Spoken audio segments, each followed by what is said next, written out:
So first let's talk about the cast. It's pretty much just a movie that stars Samuel L. Jackson and his team.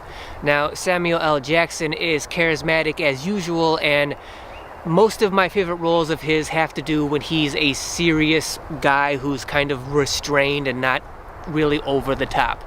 Those just are my favorite kind of roles that he plays, and he does that really well in this movie. You really buy him as a coach who believes in respect and discipline. And then his team is made up of actors who are probably in their 20s, who are playing high school students.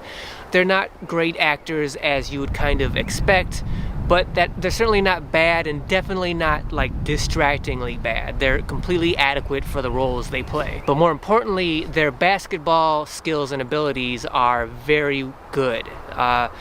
When you're watching them, when you're watching the basketball they play, you really feel like you're watching well-coached, very talented high school basketball players play at a very high skill level. And in terms of the basketball in the movie, it's done very well. Every aspect of basketball in this movie is done very well. It's shot well, it's presented to us in a way that keeps us entertained and engaged. You can tell that a lot of the basketball in the movie is kind of scripted, but there's also lots of parts of it that's free-formed and freestyle basketball that they filmed as well.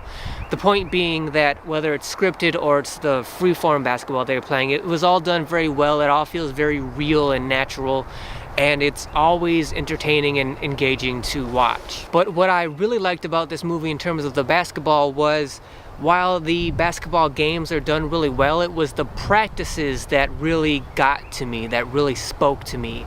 Because Richmond High School is a typical inner city high school with typical inner city high school players. They like to run the break, they like to score, but that's about it. And Coach Carter, being a well-educated, disciplined man, realizes this, and so he spends most of his coaching time, his practice time, teaching them how to play disciplined, fundamental defense. And then offensively, he just lets them run and do what they do naturally while forming it into being an effective offense. But you should keep in mind that this story is not focused around basketball. The focus of the movie is trying to get these kids on this team to become educated, well-rounded, successful adults by getting them to college so they can improve their lifestyle. But basketball is a crucial part to learning how to do that and accomplishing that.